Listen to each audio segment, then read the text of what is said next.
Well, thank you, Heinz. Have we got my speaker on here? There we go.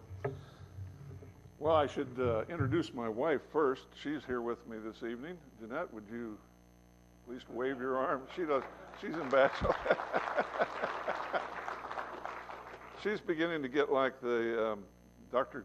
Dwayne Gish's wife. I don't know if you remember Dr. Gish.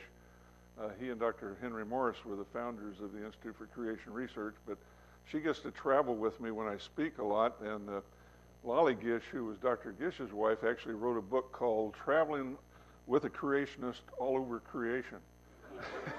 And she's gotten to do that as well. I also should introduce my pastor from Darrington, Mountain View Baptist. Pastor, he and his wife are here, and some people from our church. So they're encouraging me. The topic I'm going to be talking about this evening is one that I tend to try to shy away from most of the time because I've had so many questions about the topic. It could have taken me away from the ministry I had in dealing with creation and the origins and the age of the earth and that sort of thing. But wherever I go, people always ask this question in the question and answer session. So I have to address it to some degree. So we're going to do that tonight because it's an interesting topic. It is one that's very controversial. I'm sure in this group there's probably opinions in all different directions.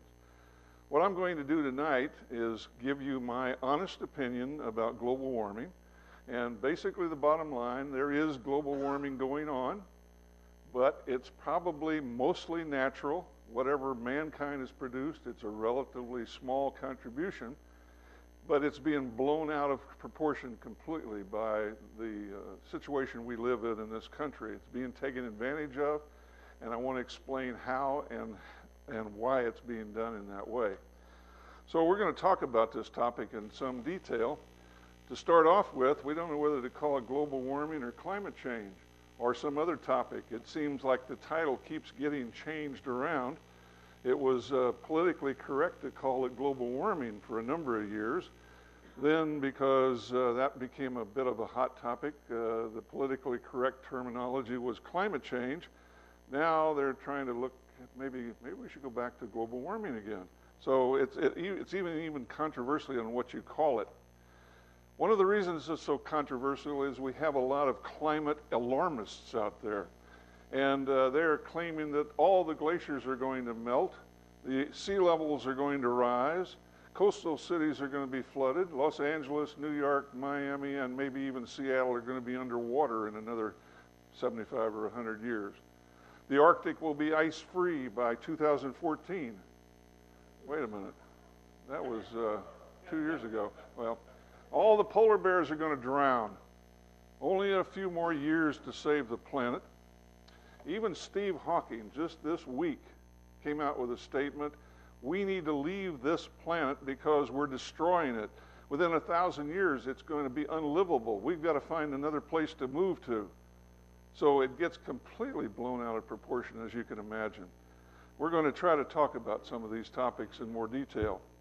Now, I found over the years that there are a number of basic motivations or underlying issues that have kind of led to this problem.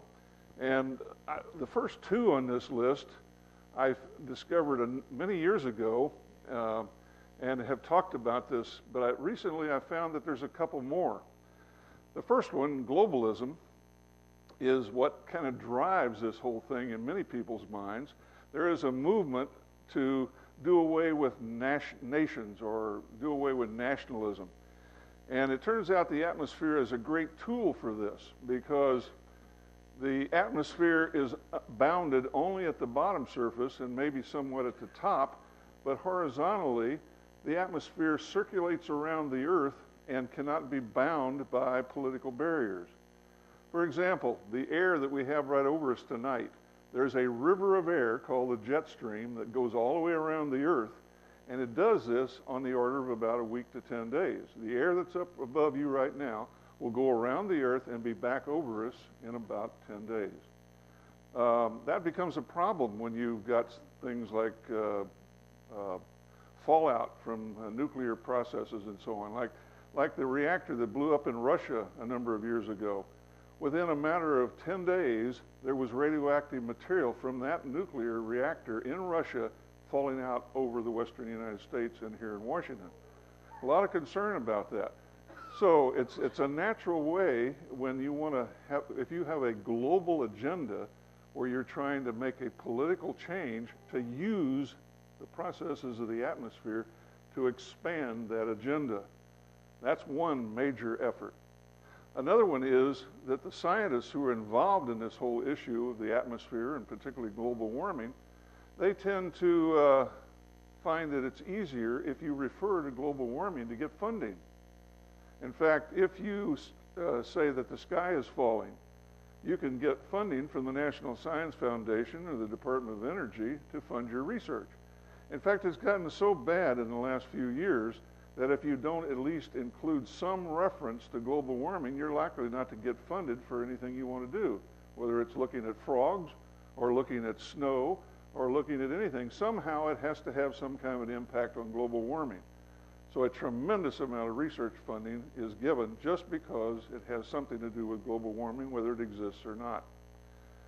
Well, there's another issue that I discovered a few years ago that drives this, and that is that in 1970, when I went to graduate school at Colorado State University, we had just come out of a period of about 30 years of cooling, atmospheric cooling or climate cooling.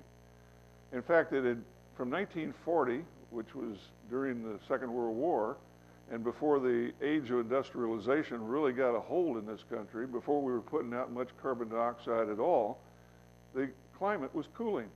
In fact, it was cooling so much that people were afraid that we were going to go into another ice age. One of my professors, Dr. William Gray, who is well known for, he's now dead, he died about 2 years ago, but he was well known for predicting the hurricanes for the next year, how many hurricanes we were going to have. And he actually took this on as a concern to the point of proposing to the National Science Foundation that we needed to take carbon black, that's the material that comes off of burning candles or kerosene lanterns, and load it up in airplanes like Air Force C-141s and dump it over the North Pole and the South Pole to allow the sun to heat up the poles and warm the planet back up again. Today, we're concerned the other way because it's begun to warm back up, and so we're now worried that we're going to go and become a desert or it's going to get too hot. So there was actually a period of time within remembered history in which we were worried about an ice age. Now this comes back into the way in which we look at planet history or what's going on in the past. The ice age that I refer to occasionally, which is another specialty that I've spent a lot of my research time on, is conventionally believed to have happened 20,000 years ago for the most recent one, and over the last several million years there have been some 60 ice ages.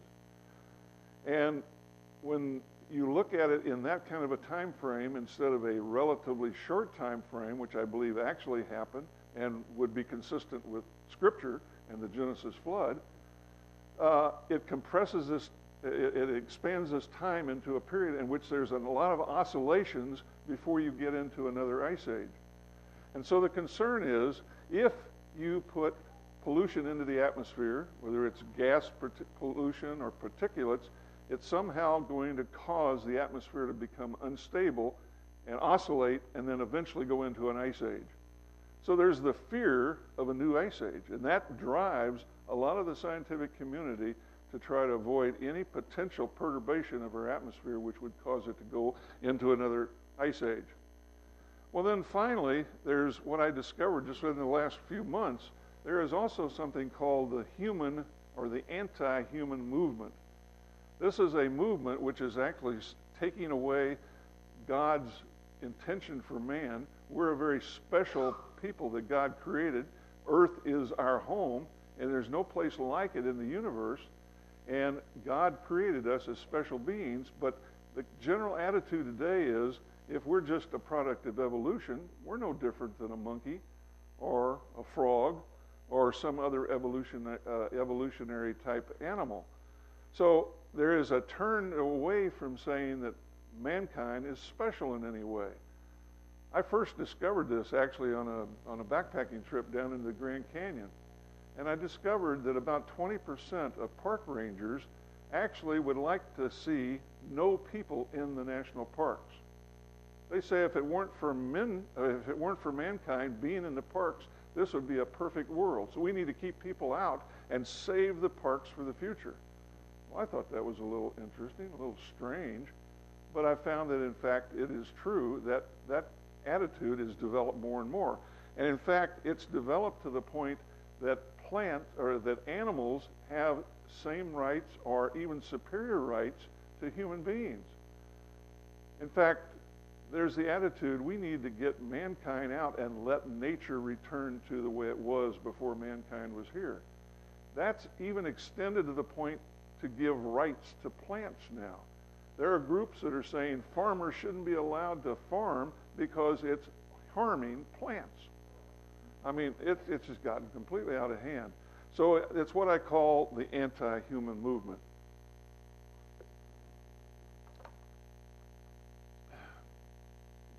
There is 3 people that were really instrumental in the development of the global warming concern.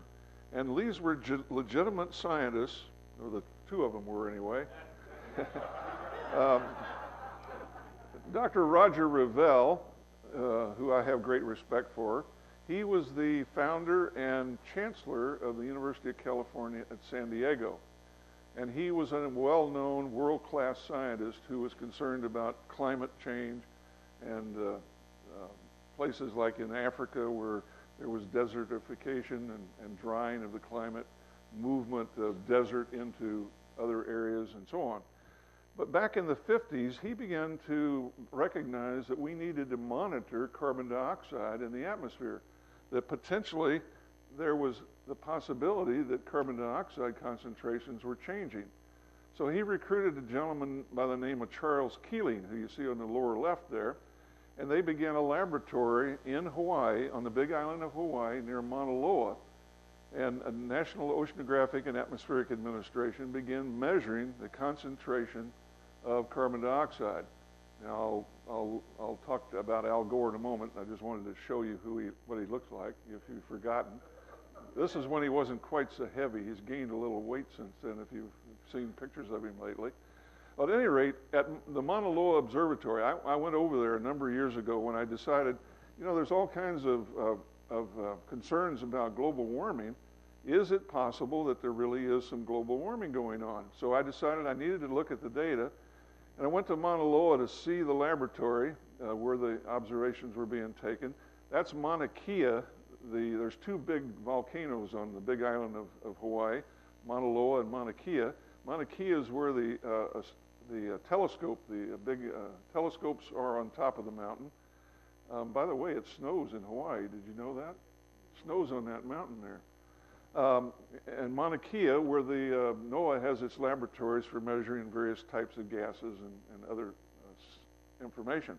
Now, that particular site was selected by Dr. Roger Revelle, and Charles Keeling then went there to take up residence to start the laboratory. And the reason they picked that location was it's out in the middle of the Pacific Ocean, about as far away as you can get from any continents where there were artificial sources of carbon dioxide from industry and cars and people. And so it would be a nice, pristine location to get a measure of the average concentration of carbon dioxide in the atmosphere uninfluenced by local sources of carbon dioxide emission. Now, it turns out there is, in fact, still a local source there. Occasionally, the volcanoes belch out a little bit of carbon dioxide. So you have to be concerned about the wind direction from the sampling location and then take out that data to get an average condition. Well, they did that, and here's what the plot looks like. The lower the scale horizontally is from 1958, when the laboratory was started, up to 2016, which is today, when I started to prepare this talk. I give this talk about every 4 or 5 years, so every time I do, I have to update it. But on the left scale is the concentration of carbon dioxide in parts per million. Now, it started in 1958 at below 320 parts per million, which is a very small amount. That's like 1/100th of, or 1,000th of 1%. It's a very small amount of the atmosphere. But it today has risen uniformly up to over 400 parts per million. In fact, it passed on the average over 400 parts per million this year. So that seems to be a major issue with the climate community. Now, in addition to going up uniformly, you'll notice little glitches up and down. Those happen to be annual oscillations. In the wintertime, well, let's start with the summer. In the spring and summer, when plants on the continents and plants in the ocean, phytoplankton as it's known in the ocean, as it's growing, as the temperatures warm up in the spring and summer, they absorb carbon dioxide. Plants absorb carbon dioxide to grow, and they release oxygen. So in the spring and summer, as they absorb the carbon dioxide out of the atmosphere, the average concentration goes down a little bit. Then in the fall and winter, when the plants die off on the continents and in the ocean, they release carbon dioxide back into the atmosphere, and it goes up. Well, Dr. Revelle was teaching at Harvard University at the time, and one of the students he had in class was Al Gore. And he made a statement that affected Al Gore's thinking amazingly. Dr. Revelle said, you know, it's almost as if the earth is breathing. And Al Gore, he began to develop a kind of a pantheistic view toward the earth. It's actually alive, it's breathing. You've probably sensed that when you've heard him talk from time to time. Well, now this information, this data that's collected is valid, accurate information. The carbon dioxide concentration in the Earth's atmosphere has been increasing. Now, I need to say that that is legitimate. You really shouldn't question that, because it's a good, solid piece of information. But what you need to realize also is that in Earth's history in the past, concentration of carbon dioxide has been much greater in the past than it is today. In fact, back during what I think was at the time of the Genesis flood, which is a period of time which conventionally they believe dinosaurs roamed the earth.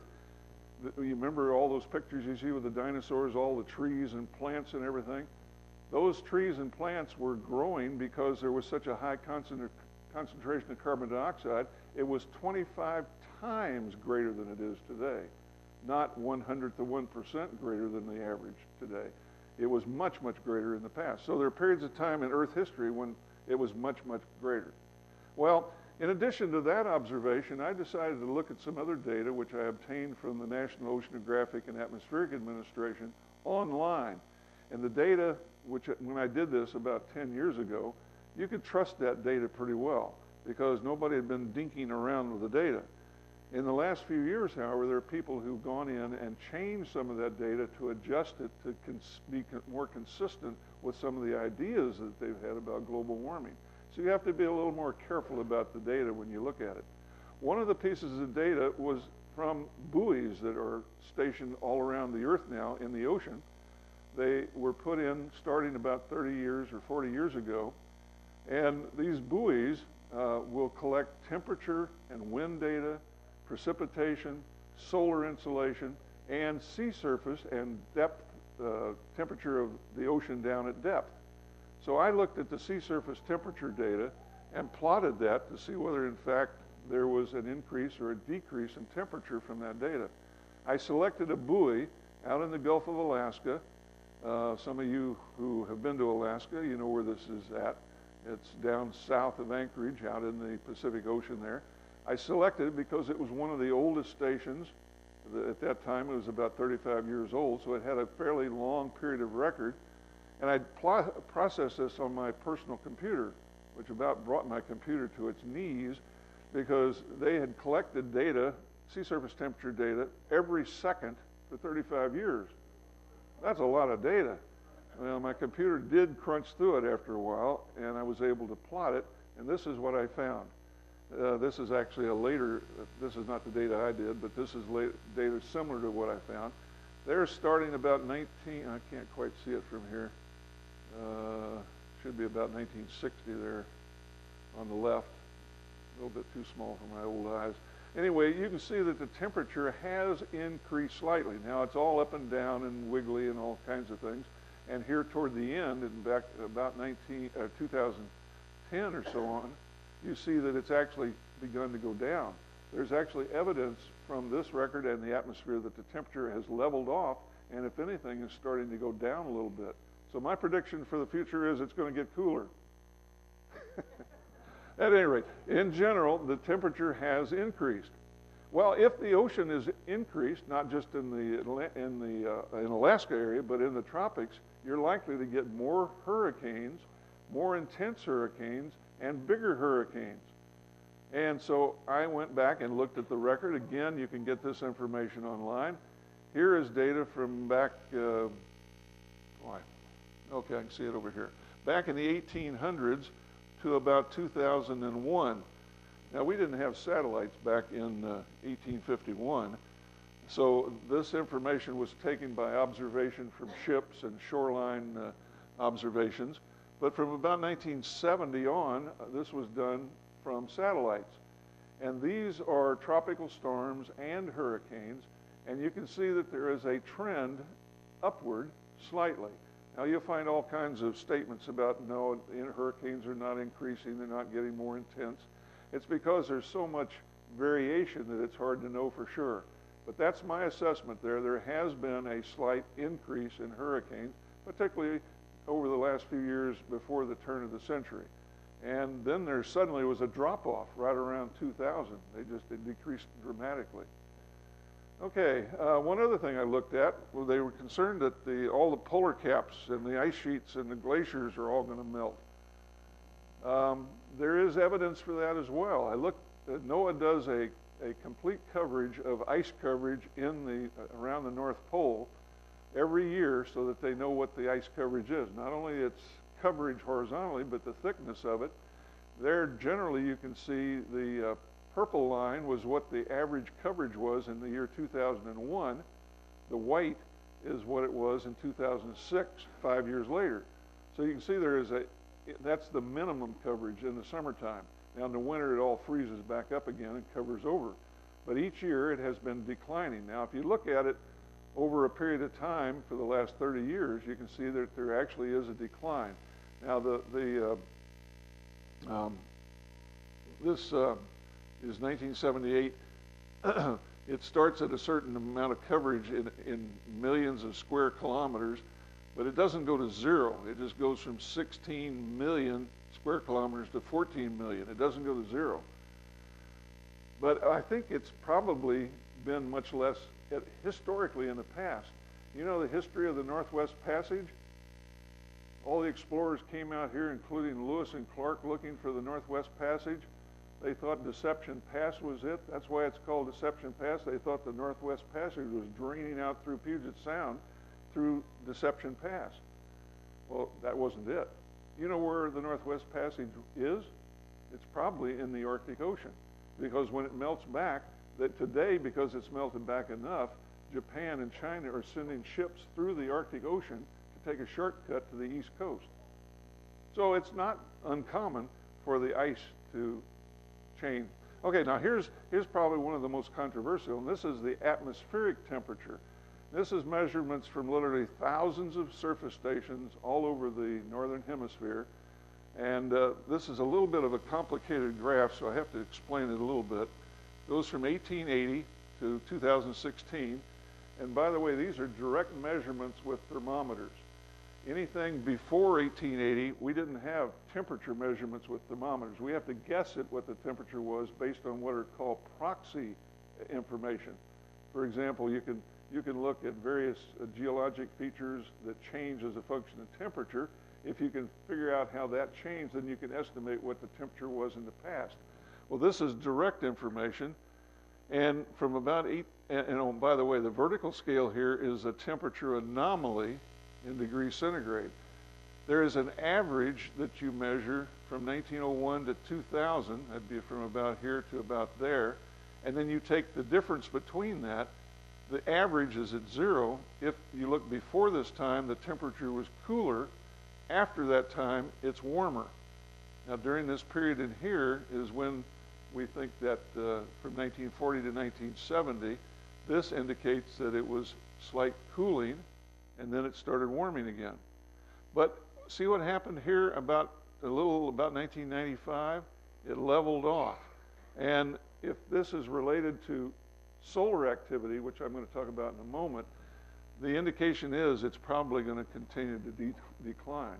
So this is what the whole controversy is all about. Is this temperature trend related to the increase in carbon dioxide today? Now, I need to say before I get any further in the actual data, we have to be careful because the data itself is suspect, and there's no way to simply separate this out. It turns out that the places where temperature is measured at weather stations has been affected by the growth of cities. Here is a station in Marysville, California. That originally, when the temperature gauge was located there and the data was collected, was out in some farmer's field. It's now surrounded by buildings and heating ducts, asphalt on the parking lot, which absorbs heat from the sun, and the measurements is in the little, I'm sorry, here's the shelter right here. The measurements are measured in that shelter, which are warmed in the daytime and at night don't cool off as much. It's called a heat island effect. And that's true on almost all measurement stations all over the world. As cities have grown up around these weather stations, there's a natural built-in warming trend into the data itself. And it's almost impossible to separate that out. So you would actually, from the data with nothing else going on, think that the temperature is going to be increasing simply by the data, the way in which it's collected. Okay, now there also are people who are invested in global warming. And there's a gentleman a fellow by the name of Michael Mann, who developed something called the hockey stick graph. He went back and took the data and applied his global warming model to the data and adjusted the data so that it actually appears to be flat, just slightly below zero here, from about 1000 BC. Remember, these are not direct measurements, those are estimated temperatures. He filtered the data so it appeared to be flat, and then suddenly starting about 1850 climbed dramatically in this period here. This became the hockey stick graph. Michael Mann is a scientist in England, East Anglia in England, which is a climate center, and he came under all kinds of scrutiny, and finally people no longer believe anything he had to say. And yet that is the basis for a lot of international organizations on saying that global warming is going on, that we've got to do something because the world is out of control, the temperature is climbing dramatically.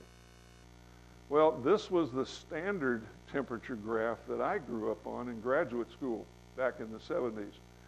And that says that there was much more happened before.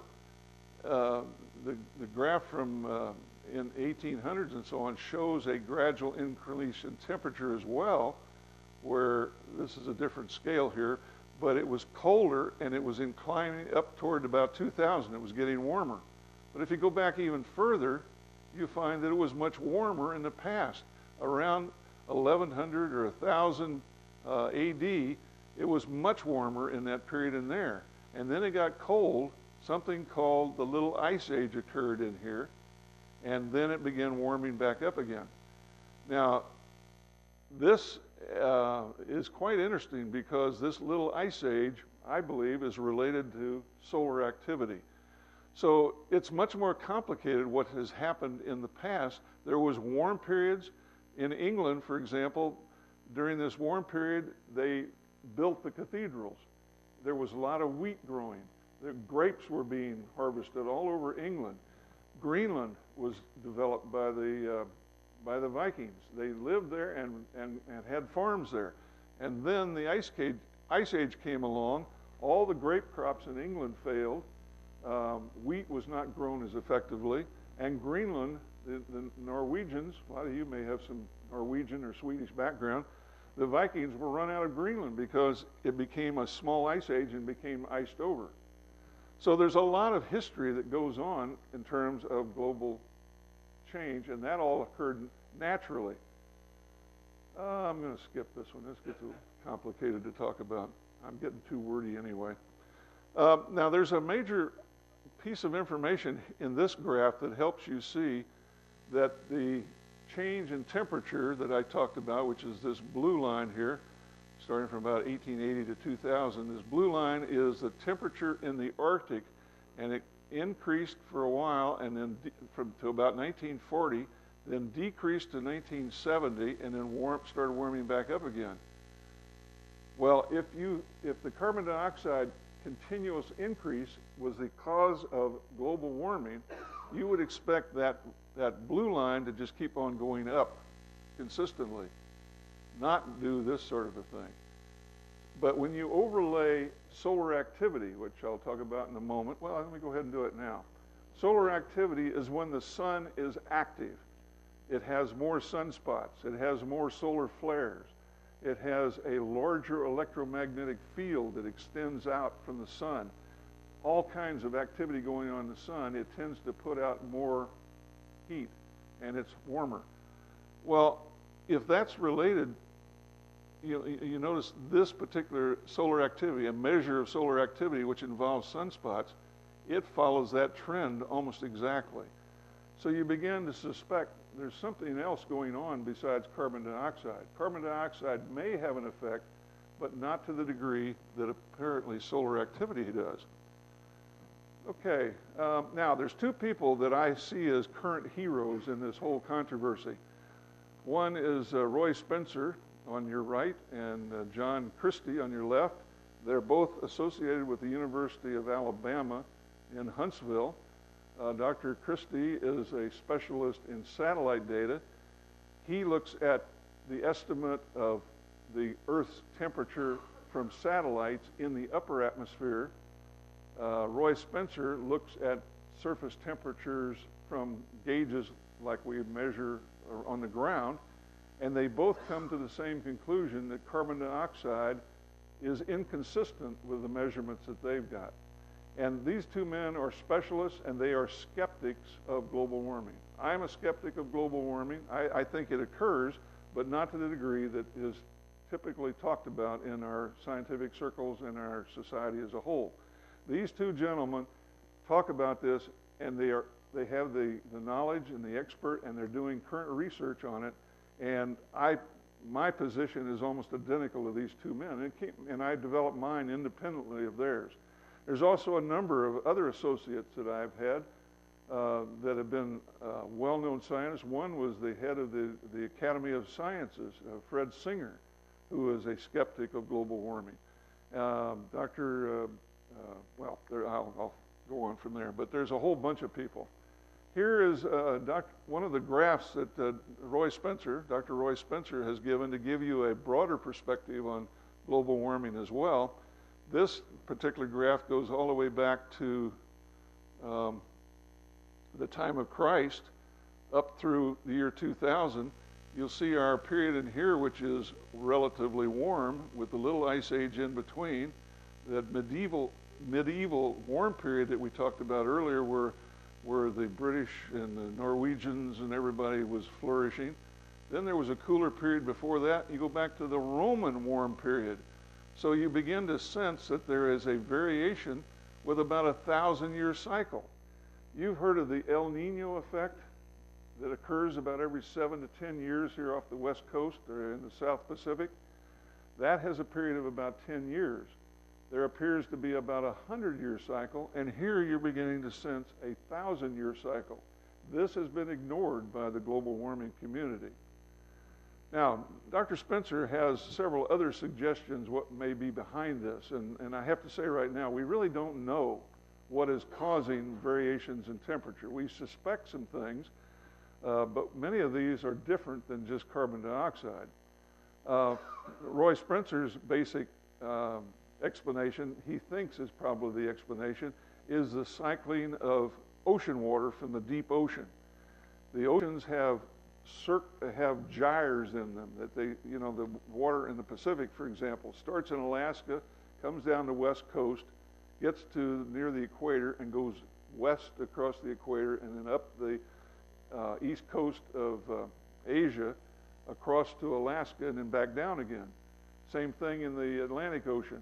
We have the Gulf Stream that goes up from the Gulf of Mexico up the east coast, across, bumps into England.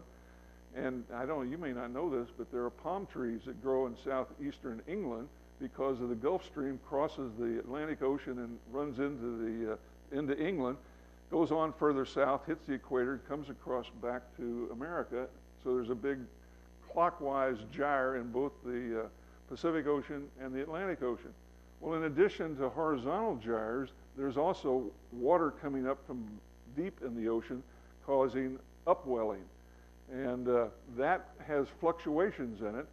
The El Nino that we talk about here in the Pacific is influenced by that, because during a period of the El Nino, water is brought from deep in the ocean up to the surface. When that happens, it brings up cold water, cools the atmosphere, and the ocean has much more mass to it, contains much more heat, and can absorb and release much more heat than the atmosphere does. So it's not the atmosphere that drives the climate, it's really the oceans. So Dr. Spencer believes that the fluctuations in the ocean is actually what's driving these cycles in the atmosphere. Well, there's other explanations, and I think this one here has probably got the best chance because of the relation we've seen between solar activity and temperature. The sun has spots on it. And I'm not going to get into the explanation of those other than the fact that it's like a pot boiling, and when the circulation in the sun comes to the surface, it cools that part of the sun more than it normally would, and it appears as black spots on the surface of the sun because it's cooler and it doesn't put out as much light. Well, in addition, we've got information all the way back to this is only a period back to 1900. This is the variation in the number, whoops, wrong one. This is the number of daily sunspots on the sun as a function of time from 1900 to 2000. You see it varies, and it varies with about an 11-year cycle. You've heard about an 11-year cycle on the sun. The number of sunspots is a minimum, goes to a maximum. This is on the order of 250 or so, up to about 500 sunspots at a time on the sun. And it fluctuates over a period of about 11 years. Well, we can go back even further, and it turns out sunspots, it doesn't take any real exotic equipment to see and count the number of sunspots. They were able to do that all the way back to the 1600s. And here you can see it back to 1600s. This fluctuations that we saw earlier for the last 100 years, you go all the way back, and it does that all the way back to about 1700, and suddenly there's hardly any sunspots at all. In fact, between about 1640 and about 1720 or so, there was almost no sunspots at all. It's called the Maunder minimum, the few sunspots. Now, guess what happened during that period of time? The Little Ice Age. The Little Ice Age. So we have the inference that the lack of activity on the sun may well be what's causing cooling and produces ice ages. So that we have to take into account. Now, here's a model that was developed by a Danish astronomer in which there's current research going on now, and it's exciting. It's being done in the CERN laboratory in France to try to see if this model is legitimate. It's a theory. And basically it says when the sun is inactive, that is when there's very few sunspots, the electromagnetic field around the sun is contracted and the earth is exposed out in space to cosmic radiation. When the electromagnetic field of the sun the electromagnetic field of the sun can actually divert cosmic radiation so it can't come into the earth. But when it's not doing that, the cosmic radiation can come into the atmosphere and produce small particulates that can become cloud droplets and become more clouds. It's like a cloud chamber that's used in physics. at any rate, when you have more clouds, you have a cooler Earth because the solar radiation is reflected away from the surface of the Earth by all these clouds.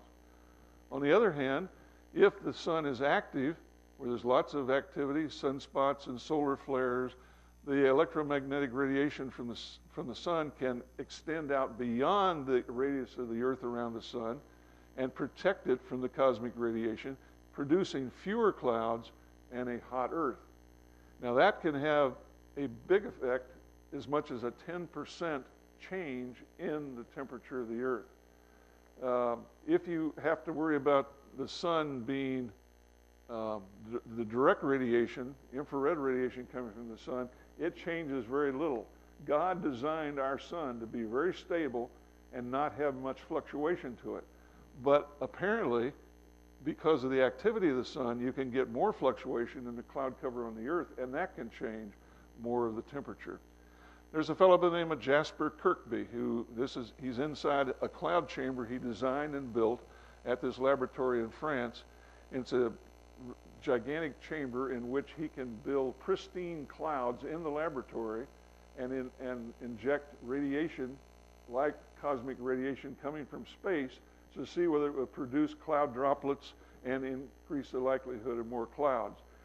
He's been working on this for about 10 years now, has made some progress, shows that the radiation coming from the laboratory into the chamber full of vapor, water vapor, simulated clouds, produces small cloud droplets and increases the likelihood of clouds.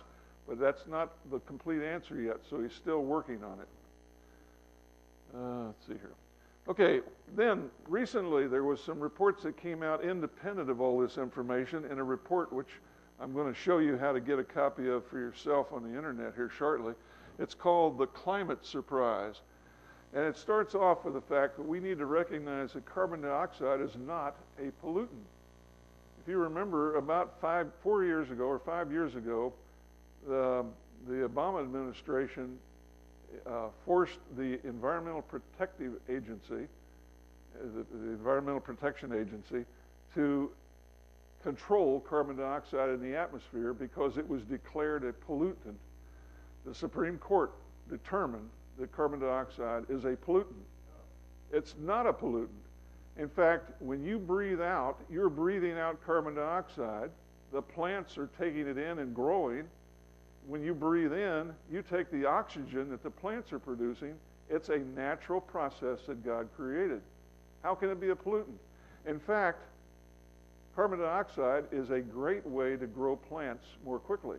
Did you know that many of the producers of plants and vegetables and so on in greenhouses actually release carbon dioxide into their greenhouses, increase it by a factor of 3 or 4 more than what's in the atmosphere today, and plants will grow 2 to 3 times faster and use less water.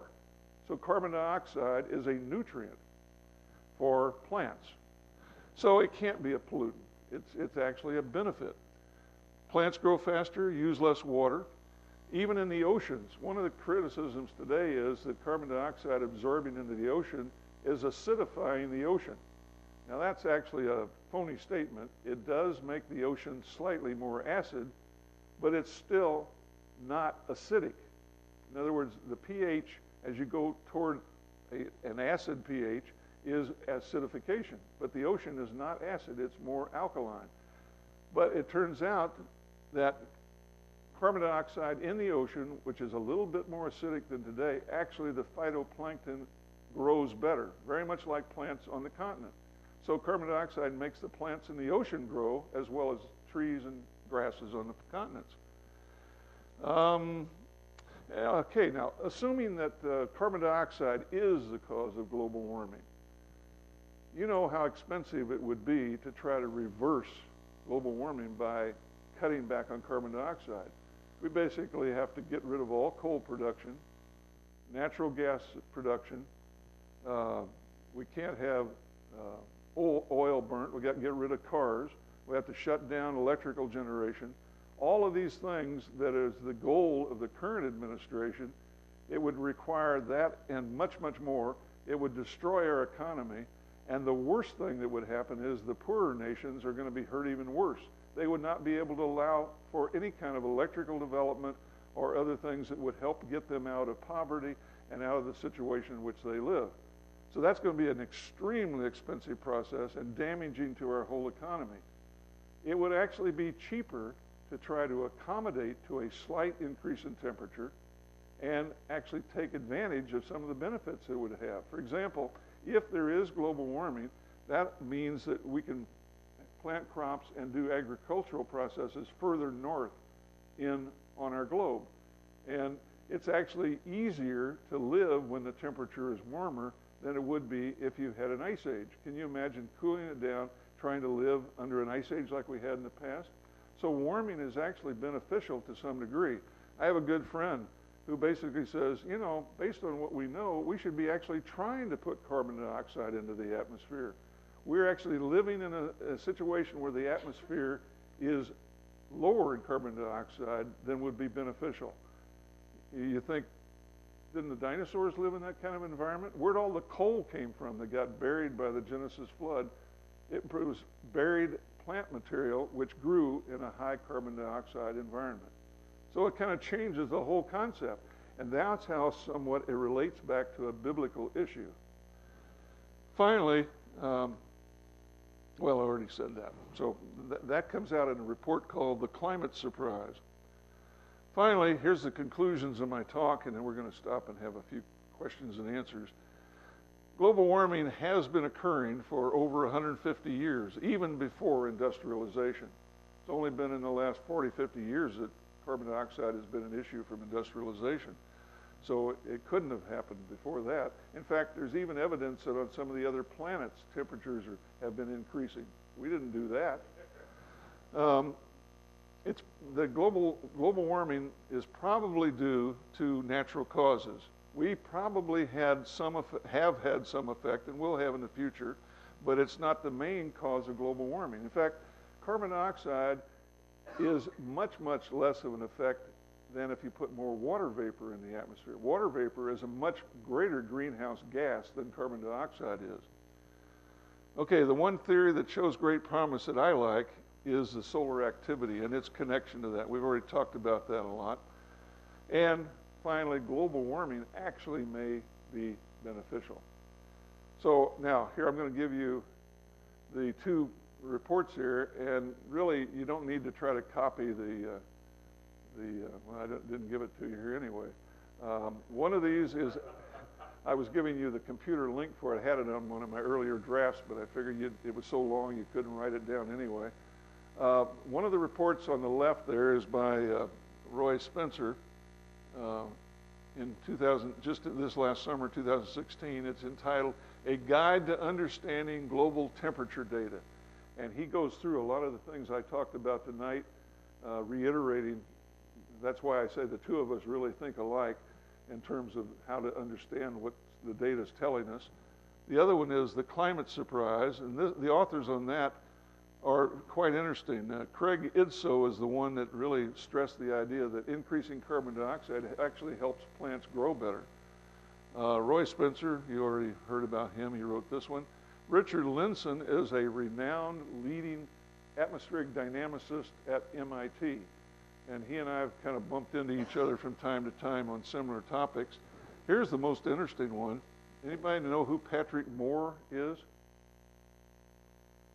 He was one of the founders of the Greenpeace movement. You remember the guys that went out with their boats and were trying to protect the whales? Well, that's one of Patrick Moore. He is now a major skeptic of global warming. And he is the one that is a specialist in ocean information about the value of carbon dioxide in the ocean helping phytoplankton go. But I didn't talk much about phytoplankton. It's actually the bottom of the food chain for the small microorganisms in the ocean, which larger organisms eat, and then small fish eat, and they get eaten all the way up through the chain. So the phytoplankton is the basis of the whole food chain in the ocean. And he shows a good case for the fact that carbon dioxide actually helps that grow more. Okay, I'm going to stop at this point. You got a lot of information. You're probably on overload. I'm going to have Heinz come up, and he and I are going to after a few things, we're going to have a little bit of a discussion, I believe. Let's give Larry a hand for that.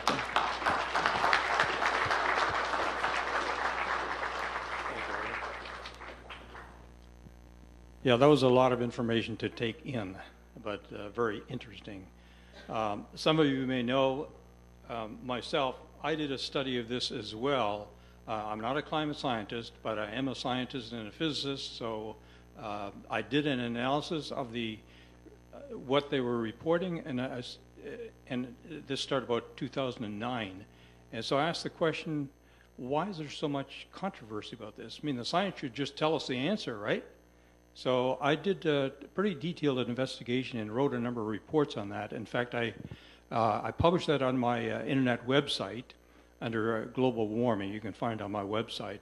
I give about 120 different technical references to back up my opinion, and I ended up where Larry is, and Roy Spencer and Christie, Michael Ord, who has spoken here before, he's a meteorologist, and so we all agree pretty well on the physics and the results of this. So how did we get into this situation? And Larry, I'm going to make a few statements, maybe ask you a few questions, and you can do likewise. And how we got here. You might, in that process, you might refer to a few of the institutes that have been involved in this that provide information like this. Well, you're probably more familiar with those, but they're like the like Cornwall and yeah, Cornwall Alliance. There's a group on the net, Cornwall Alliance, and they look at our responsibility as caretakers of the creation that God gave us. And yes, clearly we need to take care of what we're given. But also they've come to the same conclusion, and they agree with what Larry has to say here too. But something that some of you may not realize is, how did we start this whole effort of investigation? Back in the 1990s, when the UN set up the IPCC to look at the climate change issues, they asked the question of the scientists, look for human-caused causes of global warming. They didn't say look for a natural cause. They said look for human causes, and I think that's what started us down this path. Yeah, Heinz and I were talking about it just a little bit this afternoon. It kind of reminds me of our space program with NASA.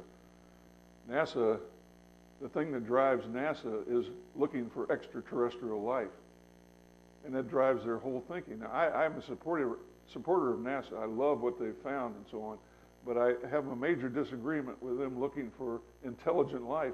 Carl Sagan once said, "I'd be happy if I could find dumb life," and they haven't been able to find it. Yeah, that's very true. And what Larry also said was the looking for, like science supporting evolution. I see it the same kind of issue with global warming, looking for science to support my conclusions, if you will. We know what we're looking for, and as Larry says, you can't get a grant from the government unless you agree with what you're going to find. And that's a real problem for a scientist. One of the criticisms that we researchers at the Institute for Creation Research have always had was from the conventional scientific community was, you guys are begging the question. You already know what the answer is, and you're doing your science trying to prove what you find. And yet that's exactly what they're doing. They're going out and saying global warming occurs. Now we need to go out and prove it. It's exactly the same approach. And look for one cause. Right. Right. And that determines what kind of a grant you can get as a scientist. And that's, unfortunately, it's true in science in general. They've redefined science. They've hijacked the definition of science to limit the answers to what they think is acceptable. Well, even more than that, they've also outlawed the concept of anything supernatural. By definition, God doesn't exist, and every explanation that you have to come up with has to be completely natural. Yeah. In fact, some of you may have seen my lectures where I asked the question, of Dawkins, for example, how do you explain this? How do you explain something that seems to be designed, and they keep on saying, well, we don't know the cause of the information that's part of that design, but, you know, it may look designed, but it really evolved. Oh, I can't pass this one up. I've had conversations and correspondence with Carl Sagan, and one of the last letters I got from him before he died was, he says, I think I can explain everything we observe in nature except for one thing. I can't figure out where the laws came from. Yeah. Isn't that an interesting admission? And Stephen Hawking says, because the law of gravity exists, therefore, the universe could have started from nothing. But who created that law of gravity? Exactly. Well, anyway, we could go on and on this kind of a topic, but I'd like to open up the question and answers to the audience. If you have a question, raise your hand and I'll bring the mic around. And in the meantime, how's this ministry supported? Well, we look for free will offerings to help us to support the ministry. We are now a 501c3 organization, so if you're concerned about tax write-offs, and we can take care of that too. So if you feel led to help us on that, you're welcome to do that. And at the end, of course, the book table and DVDs are available too. So while the men come forward, let me just take the mic around and take your questions.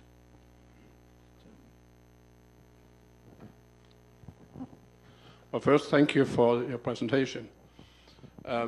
You mentioned the situation about the CO2 growth down in Hawaii, up to 400 parts per million. Right. And my question is associated with, I didn't hear you talk about that it had an influence on the temperature as a relationship to that growth.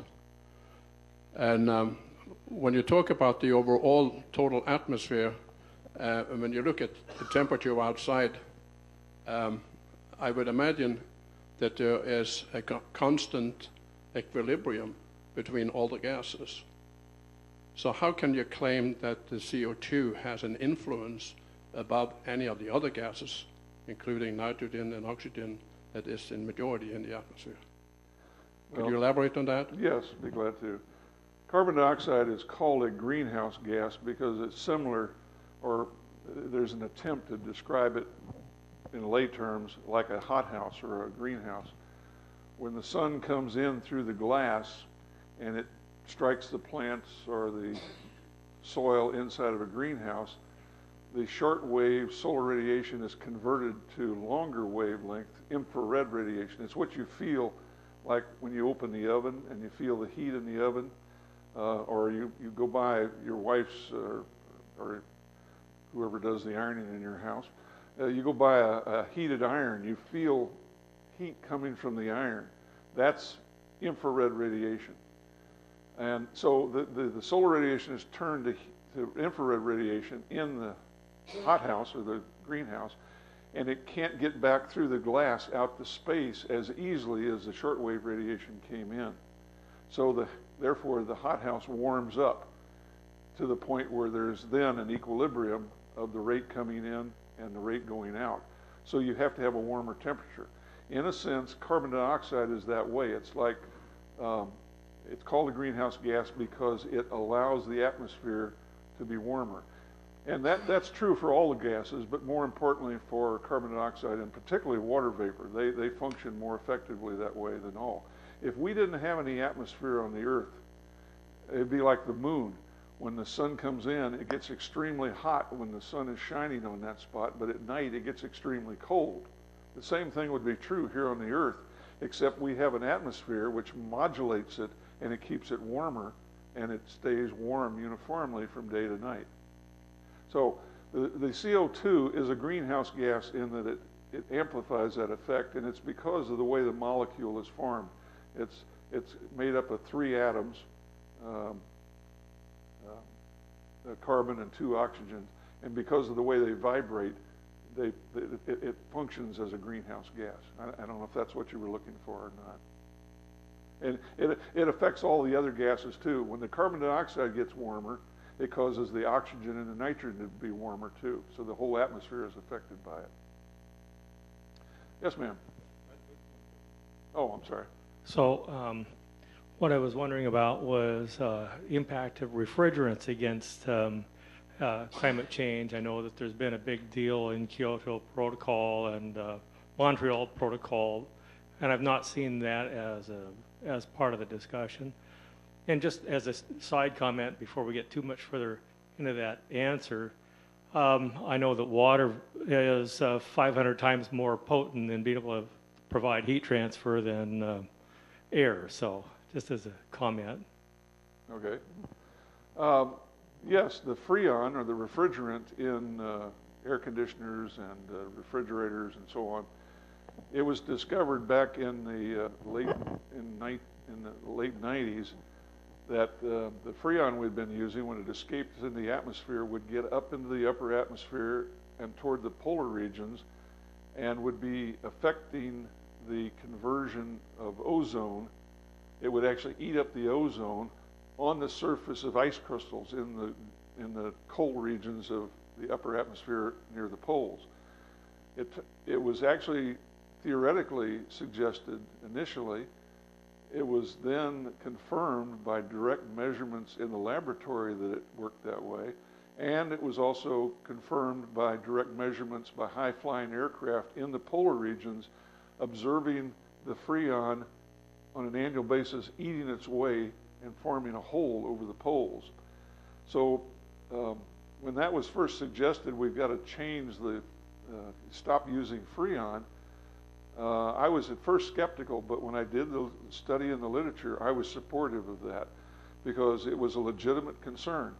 And so we changed the type of Freon that we started using, which was much less, had much less of an impact, and it actually started closing the hole in the upper atmosphere in the polar regions.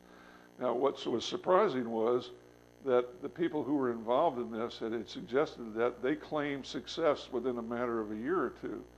And it took, there's a cycle to that. It was like the 11-year cycle with the sun, where the hole would open up and then close back in. Well, that so happened that we reduced the use of that particular Freon at a time when the hole was starting to close in. So when we observed the hole was closing in, everybody said, hey, we did it. Well, 10 years later, it started opening back up again, but it didn't open as much. It's going to take about 50 years for the change that we made 10 years ago to really have its full effect. Now, there has been discussion recently that we need to get rid of Freon completely and use some other type of gas, because even with the improved Freon, it still has an effect. So I'm a little less supportive of that idea. For one reason, when we changed from the original Freon to the secondary one, our refrigerators and freezers were only half as effective. So it took more energy to cool things than it did before. And I don't know if we get another gas that would be effective enough to avoid that problem. So I'm not sure what to think about that yet. But it is in the discussion. I haven't heard a lot about it, but it's secondary to the other issues right now. I had a question about that chart from Hawaii showing the breathing effect. Yeah. Why wouldn't that be canceled out, since you've got winter in the southern atmosphere when you've got summer in the northern, and vice versa? Yeah, that's a good question. The reason is that it's affected mostly by the plants on the continents in the northern hemisphere. The way in which our globe is situated is most of the land mass is in the northern hemisphere. So the plants on the continents in the northern hemisphere drive that effect. You're right that the southern hemisphere would counterbalance that, but not enough to do away with it. See, I got an answer for everything. No, I don't really. Yes, sir. On your chart, you had the going from 300 of a millionth to 400 of a millionth. I think most people can't grasp that in their mind. And Yeah. I hope you can get an illustration to show that. I mean, it's actually 4/100ths of 1%. Yes. And it went from 3/100ths of 1% to 4/100ths of 1%. Most people can't even imagine what that is. It's so infinitesimally small that to build this whole thing around that if you just take what the atmosphere is made up, nitrogen, oxygen, and all the rest of the gases, and it's only 4/100ths of 1%. It's such a stretch Yeah. to have to go out there and try and find that this is what's making the change. It is in the myth category for sure. The argument against that, which I am not fully supportive of, is the idea that the carbon dioxide and water vapor have an effect all out of proportion to what the other gases do. So they basically say it amplifies that effect dramatically. I don't believe it. I agree with your concern as well. Do you happen to know if any data came out of the carbon dioxide research area near Temecula, California? Is that where some of this climate surprise came? I'm not. I know where Temecula is. I've been there several times, but no, I don't know. Why do you, Heinz, could you go back and ask, why do you mention Temecula? You know something that I don't? I doubt it. I happen to drive past it on a regular basis. I know it burned about 10 years ago, Yeah. and I don't know how long it was in existence. But they were doing research on plant growth with carbon dioxide. And they were shooting carbon dioxide at certain areas, and I think I saw a couple that were actually covered, but most of them were pylons with holes in them that evidently produced carbon dioxide, and were checking on the plant growth. You're talking about in greenhouses? I don't think, no, not all of them were in greenhouses. They were just circles of They were putting gases. in the irrigation system or what? No, it looked like big open areas, and there was white pylons around it with holes on the sides aimed at certain areas of Oh, plants. you're not talking about the solar, it's out near Temecula. There's a solar generating plant with mirrors that point up toward a big tower. No, That's no, not this it? was called carbon dioxide research. No, most of the carbon dioxide research I'm referring to occurred down in the southeast, in Alabama and Florida and down in that area. I'm not familiar at all with Temecula. Sorry. Yeah. I'm from public school, and so I had to go through biology and everything, and I actually got a good grade. The teacher was really surprised. So like this issue is brought before, you haven't addressed it yet. Coral bleaching. What are your thoughts? What do you know about it? That was one of the concerns that I have. That's the general explanation, in that the carbon dioxide may be killing the corals and causing them to be bleached. That was one of the reasons I was pleased to see this evidence for carbon dioxide having a beneficial effect for phytoplankton. But I don't know what the explanation for that is, other than the fact it seems to be occurring around places that are heavily used by people. If that was the case, you'd think it would be global and almost completely uniform. There are places where it's not affecting it at all. The places where the corals are being bleached, like for example Hawaii, I've done a little bit of scuba diving, not scuba, snorkeling, but people who do scuba diving say that you don't want to go to Hawaii to go scuba diving because all the corals are just almost dead. But you go out in places where there's not much activity yet, and you find the corals are still alive and beautiful. So I'm not sure, but what it may have something more to do with nearby activity rather than the CO2 in general. I just don't know. Yeah, we have all kinds of effects. Yeah. So as I was looking at your graph, several of them, I noticed that the temperature fluctuations for global warming and cooling were just a few degrees. Yes. Is that true?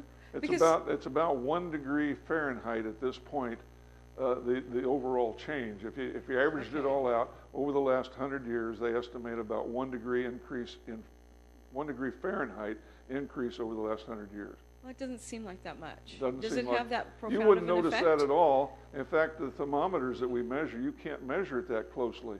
All you do is pool it all together, and it's a statistical variation. Okay. So it's very difficult. So I'm not going to be able to grow watermelons next summer? No, Because it's not going to be that much warmer? No. Okay.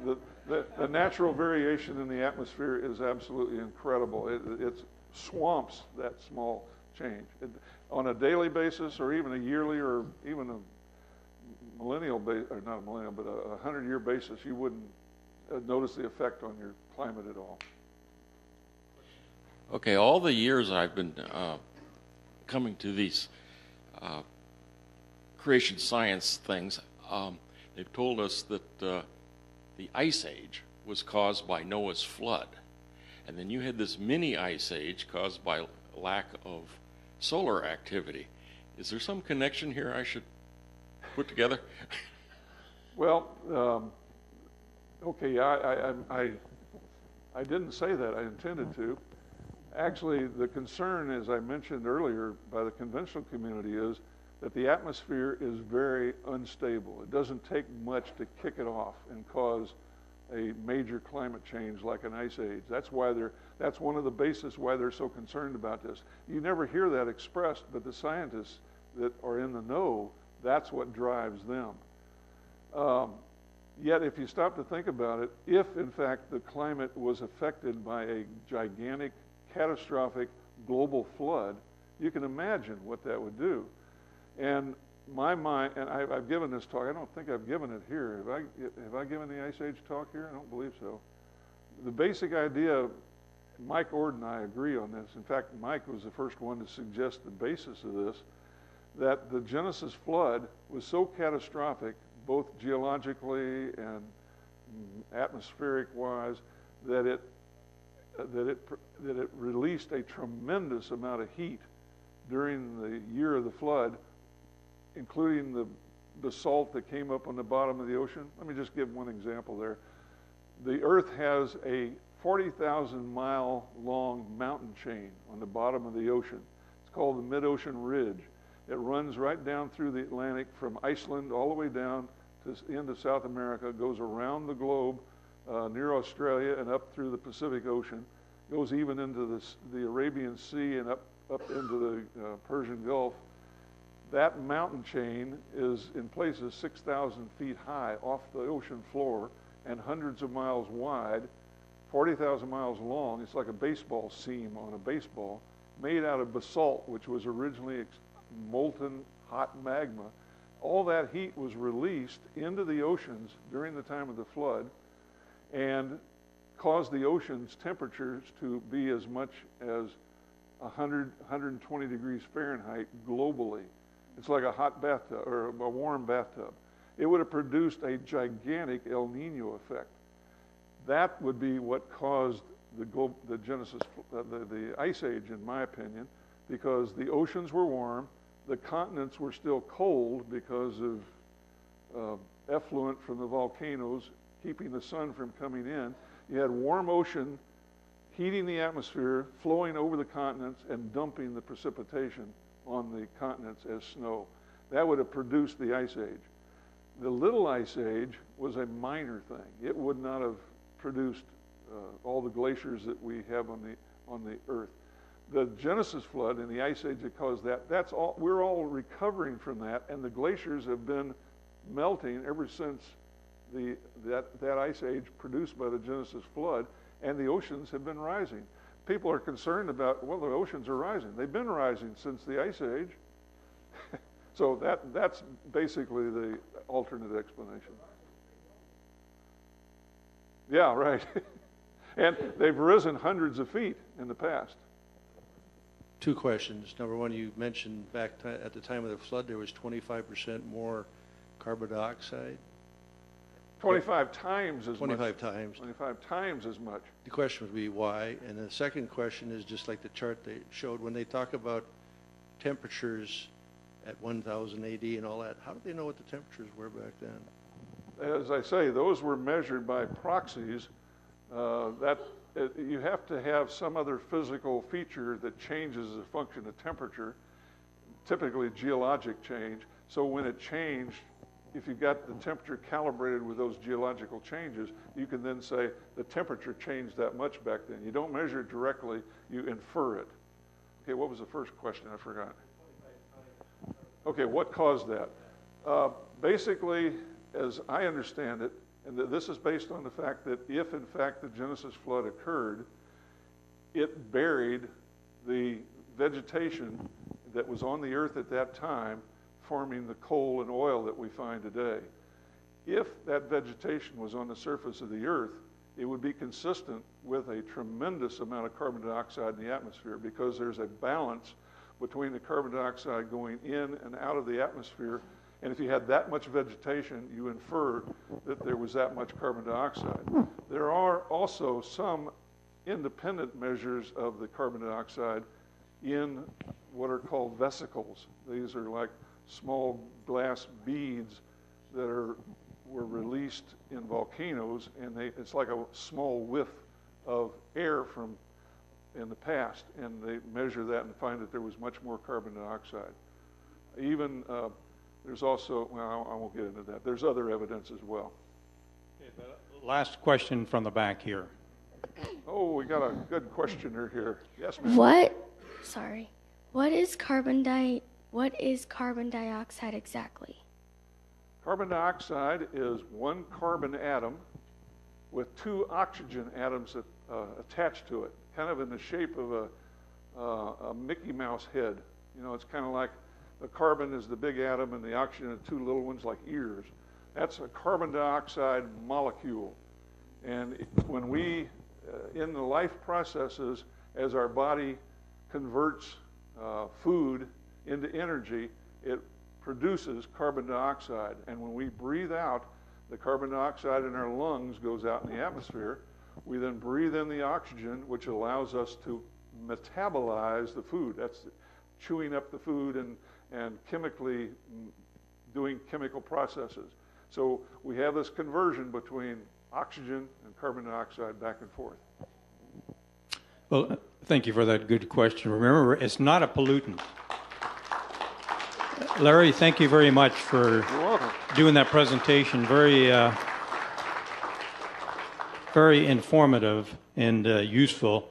For those of you that follow what's happening in Washington, that's the Washington on the other side of the continent, Trump just appointed a new EPA director who is a global warming skeptic.